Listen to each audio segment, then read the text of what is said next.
All right, what's up, guys? Caleb here, and welcome on into my raw, unfiltered, unedited podcast series called Two Studs Too Far. Tonight is episode 7, and I am having on Mr. MICAHNIKE. How's it going, man? Hello, I'm doing well. Nice, nice. So why don't you tell him about your channel, what you kind of do on there? Yeah, my videos, well, I guess this podcast is something that my viewers don't really see very often. It's me just being I guess other than my streams, obviously. But if you only watch my videos, they're very highly edited.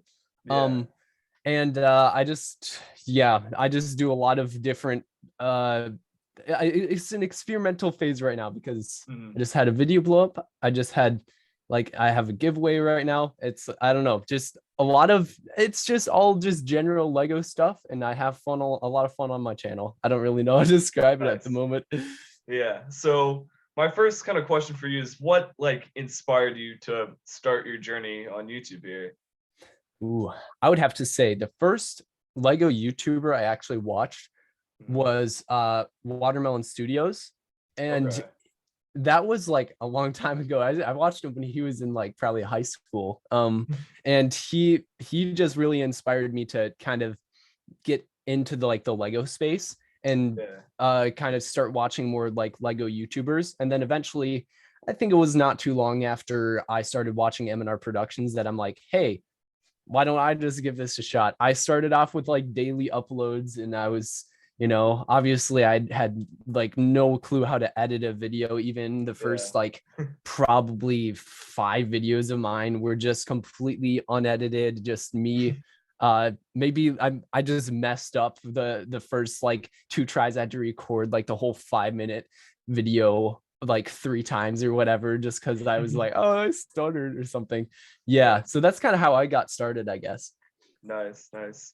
I need to know, so I'm personally a big fan of The Office, so I need to know your thoughts on Ooh. the Office set because it's amazing. Okay, yeah. I as a casual fan actually am considering buying, like, I don't buy Lego ideas like at all. Mhm. This would be my first set if I purchase it. I'm actually heavily considering it because like The Office, even though I'm not a hardcore fan, I really love it. Yeah. Like I don't know. It just seems like a really probably my first Lego ideas purchase that Yeah. I might make. Yeah, it looks really epic. What's your Mhm. what's your favorite set that you don't own, like not in your collection? Like Hmm. that white elephant set that you've always wanted. That's a great question. Um, I would say, oh, technically I own every minifigure in this set, but I don't actually have this set. It's the 2005 Clone Battle Pack. It's the OG Clone Battle Pack from back in the day. Yeah. I have all the figures. I have like 50 OG clones, Wow. probably like more than that now. So yeah, I really just want that set just as a whole sometime Yeah. because How I expensive is clones. that like right now? Because I have no Oh idea. gosh, it's got to be like $70. I don't even know. Yeah. I haven't looked too I would much have thought into it'd it be like because more than that even. Like that's yeah, such a maybe it popular set. is. I don't Yeah, know. I mean on I have no idea. Amazon it probably goes for like 100 Yeah. easy, but yeah. I also wanted to get your thoughts on like Legos, obviously for the first time ever increasing prices of sets. And Mm-hmm. I want to know your thoughts on this and like will it eventually lead to the downfall of Lego? Because I think it might, honestly. Yeah, that's a great question because when I first heard of the price increases, I was like, gosh, Lego is getting greedy. But apparently there is like a little bit of a backstory behind it. I hear Mhm. like people with differing opinions. I still haven't fully developed my opinion on this, but I have heard like now people are saying, well, since oil prices are on the rise, Yeah. Lego still like Lego obviously would need to raise their prices too with that, because obviously you need oil to make plastic. Um, Yeah. so that's one thing. I kind of understand it to an extent, but I would rather have it being more of a gradual curve than just like, oh, Mhm. here the prices are like going this much higher. Like Yeah. it's just kind of while they're on shelves already, why would you raise the prices when they're on shelves? Yeah, I agree. Instead of just like, oh, these sets are just gonna be new sets and will raise the prices compared to how they were before. Like that would be a more natural way to do it, in my opinion. Yeah. So do you think it's gonna like at some point it's just gonna get too much and it's just gonna, end Lego as we know it? Or do you think like they're gonna keep going? I think Lego's fan base is willing to spend a lot of money on things, so I don't feel like it's gonna completely kill Lego. There's gonna be a lot of people who will get so upset that they probably stop collecting, but I don't think it's gonna be like too terrible, as long as, well, I guess, the oil prices may eventually go back down, not a ton, but maybe at least like enough where it'd be Lego could maybe start reducing the prices, or at least like stop the overinflating the prices, I guess, so it eventually levels out. I don't know, I don't feel like it'll completely kill them, but it might hurt them a little bit, but they're a big company and they have a large fan base. Yeah. What sets are you like planning to get on August 1st? Because we're just like a bit over a week from, all of these massive, incredible sets releasing. So like, what are you planning to pick up? Yeah, so I'm not a big day one buy guy, but I was considering the ATTE until it got delayed. So I saw that. Yeah, I don't think I'm picking up any sets August 1st, unless maybe I might pick up the Obi-Wan Starfighter just because I'm giving that set away. So I might pick that up. I also might, just while I'm picking it up, pick up the second one, just because it would be tempting for me to open it and I should get one for myself, so I don't have to buy another one another time for like the giveaway winner. But yeah. What do you think of the I have to ask this because I'm like the biggest Bond fan ever, but what do you think of the Lego Aston Martin DB5? Like, will you be getting that? Because that's like the only set I'm definitely getting. Ooh. Yeah, well, I haven't really watched much like James Bond. I did watch like a little bit, but I'm an extremely casual fan, I would say. So I'm probably not gonna pick up that set. I'm mainly a Star Wars guy too, I guess. I do buy Ninjago sometimes, but usually for me, when I buy Lego, it's just kind of like, hey, this is a great deal, and I kind of like the set. I don't know, maybe it's like 30% off, 40% off, and I'm like, okay, I'll take it. So that's usually when I buy Lego, because on release day, the only times I really want to buy a set like on release day and like when it's full priced for me is if I really genuinely just want it right away as an exception, because maybe I rallied for a movement for phase 2 Cody like that, and the set is coming out with phase 2 Cody, so that would be when I would, one of the exceptions. So it has to be a strong exception for me to buy at full price. But yeah, in general, I usually buy sets just for clearance prices, but I'm trying to change to like, hey, maybe I should get one at 20% off, or maybe if it's a battle pack 2, and then wait for the price to lower more, so I just don't stop buying Lego because I miss out on all the deals. Yeah, that's smart, but like I feel like I'm not that patient. Like I want to get it like as soon as it comes out. So like, yeah, dude, I understand that. Yeah. You ever struggle with just like patience and just like waiting for heck who knows how long for the price to drop or whatever, or is it just like natural? I mean, I kind of just, for me, the way I cope with it is I look at it as, hey, I can wait this long and then I can get it for, I can kind of save money and then I can buy more Lego with the money I have. Because for me, my mind is more centered toward good deals versus like, hey, this is a good set, I want to buy it now kind of thing. And I guess with Lego leaks as well, it usually kind of kills my hype, so I'm not really excited for the sets anymore. So that's another reason.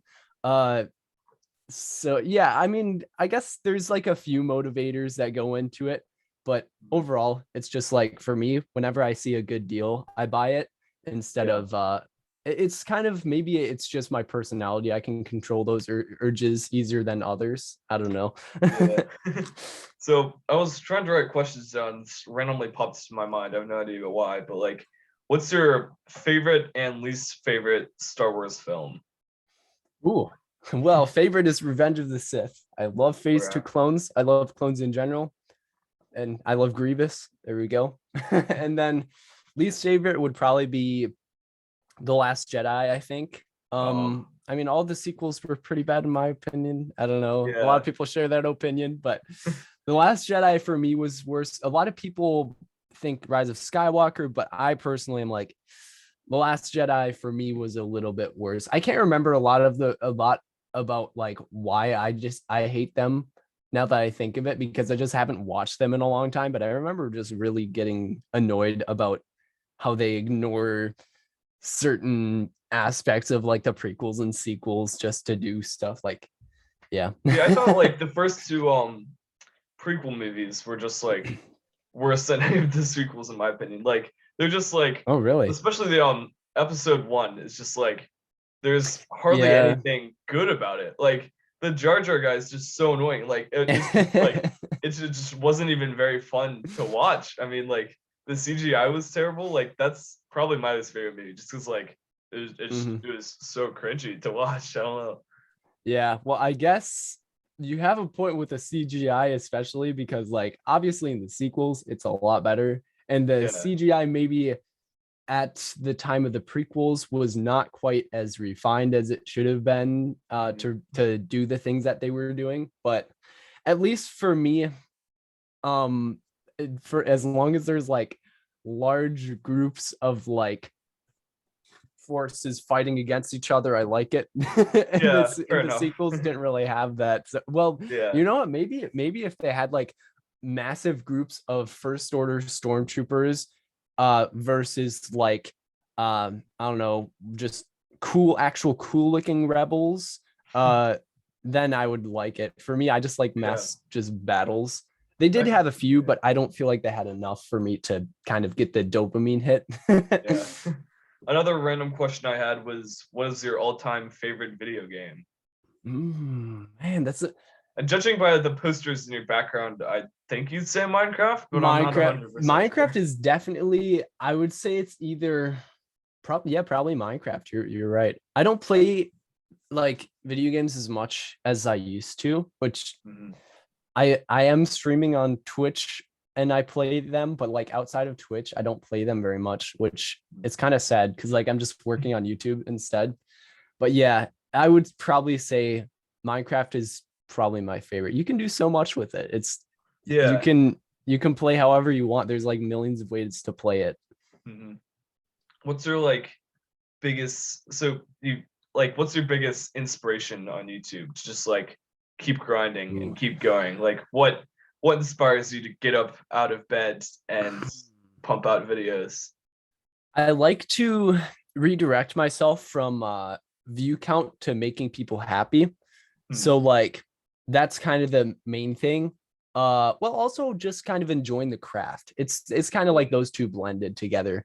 So lately I've kind of felt like it's more of a responsibility than a thing that I enjoy because of the kind of because my channel has like expanded by twice the amount of subscribers that I had before Yeah. in like a month.